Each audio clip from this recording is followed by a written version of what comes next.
दादागिरी कर रहे हैं। एक तो लोकसभा के अध्यक्ष के गरिमा और उनके द्वारा निकाले गए नोटिस कि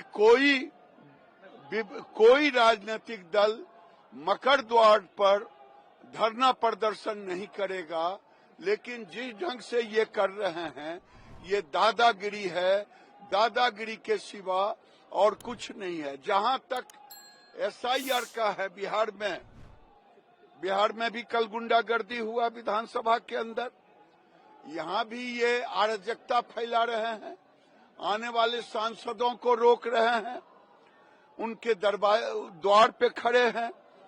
क्या मैं पूछना चाहता हूं कि सारे चीज जब सामने में है, मृतक के बदले कोई मृतक तो अब वोट डालने आएंगे नहीं, तो उसमें क्या आपत्ति है?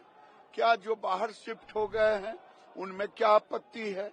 क्या जो भारत के नागरिक नहीं हैं उनको वोट डालने दिया जाए?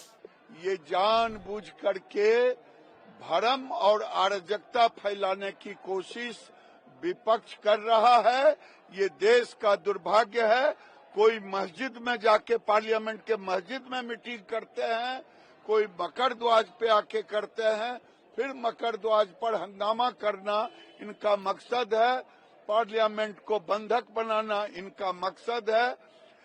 गरीब देशवासियों के पैसे का दुरुपयोग कर रहे हैं, ये दुर्भाग्यपूर्ण है। बहस क्यों नहीं करते?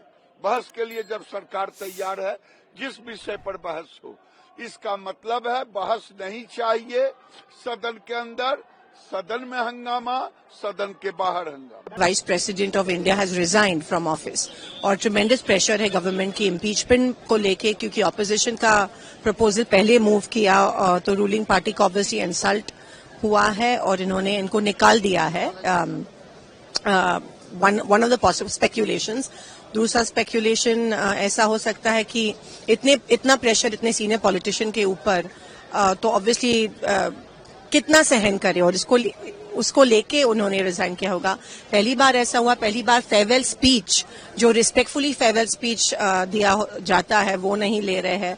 प्राइम मिनिस्टर का ट्वीट भी बहुत कोल्ड ट्वीट था, तो बहुत शेडी लग रहा है और there is more to the story than what meets the eye. Bihar में जिस तरह से मतदाता सूची को गलत ढंग से बनाया जा रहा है, उसको लेके विपक्ष आज भी पुरजोर विरोध करेगा, संसद के अंदर भी, संसद के बाहर भी।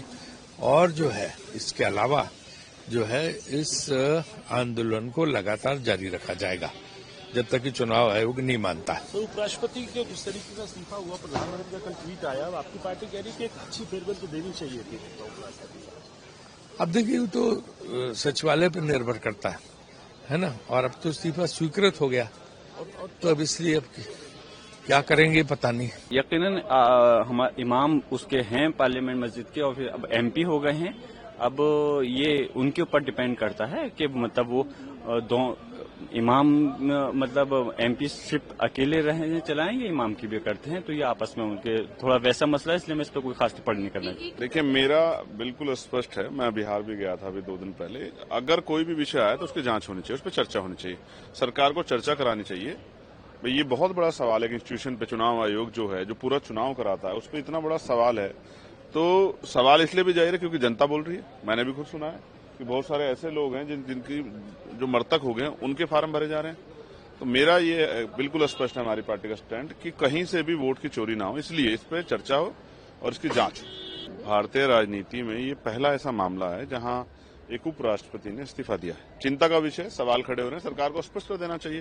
हालांकि मैं उनके स्वास्थ्य की मंगल कामनाएं करता हूं, क्योंकि उन्होंने खुद अपने लेटर में स्वास्थ्य रीजन दिया है। लेकिन अगर और भी कोई बात है, क्योंकि अचानक ये हुआ है, उससे पहले वो काम करे, तो सरकार को स्पष्ट कर देना चाहिए, और मुझे लगता है सरकार स्पष्ट कर सकती है। ताजा खबरों के लिए लाइक, फॉलो और यूट्यूब पर सब्सक्राइब कर बेल आइकन दबाएं। साथ ही हर अपडेट के लिए विजिट करें स्वदेशलाइव.com।